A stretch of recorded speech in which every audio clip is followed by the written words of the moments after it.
حضرت علی سے کسی نے پوچھا، یا علی آپ کی زندگی میں کوئی ایسی حسرت جو رہ گئی ہو؟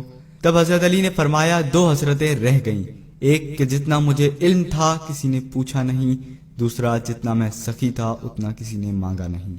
آپ نے فرمایا، زندگی کے 3 سنہری اصول ہمیشہ یاد رکھو۔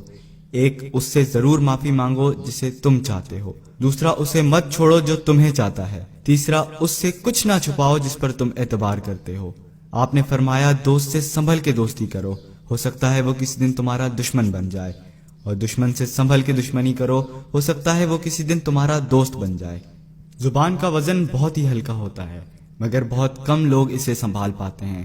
آپ نے فرمایا، جسم ایک دکان ہے اور زبان اس کا تالا۔ جب تالا کھلتا ہے تو معلوم ہوتا ہے کہ دکان سونے کی ہے یا لوہے کی۔ زندگی تیز ہواؤں کی مانند ہے، جس نے اس کی آندھیاں برداشت کر لیں وہ کبھی غم کی گھٹا نہیں دیکھتا، سرسبز و شاداب باغ دیکھتا ہے۔ حضرت علی سے کسی نے پوچھا، یہ کیسے پتا چلے گا کہ جو پریشانی یا مصیبت ہم پر آئی ہے وہ اللہ کی طرف سے آزمائش ہے یا ہم پر اللہ کی طرف سے سزا ہے؟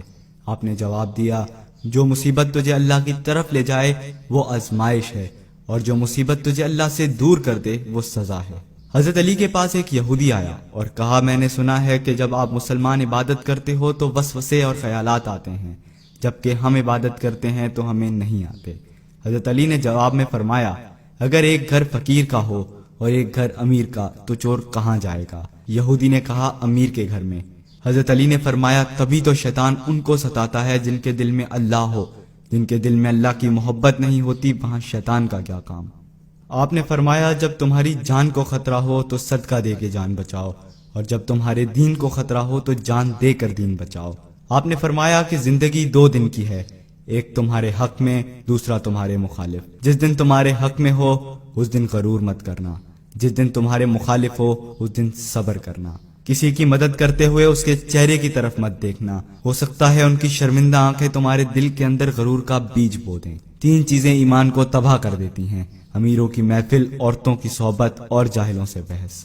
حضرت علی نے فرمایا، جانور میں خواہش اور فرشتے میں عقل ہوتی ہے، مگر انسان میں اللہ تعالیٰ نے دونوں رکھی ہیں۔ اگر وہ عقل دبا لے تو جانور، اگر خواہش کو دبا لے تو فرشتے کی مانند ہو جاتا ہے۔ آپ نے فرمایا، اپنے جسم کو ضرورت سے زیادہ مت سنوارو، اسے تو مٹی میں مل جانا ہے۔ سنوارنا ہے تو اپنی روح کو سنوارو، کیونکہ اسے تو رب کے پاس لوٹ کے جانا ہے۔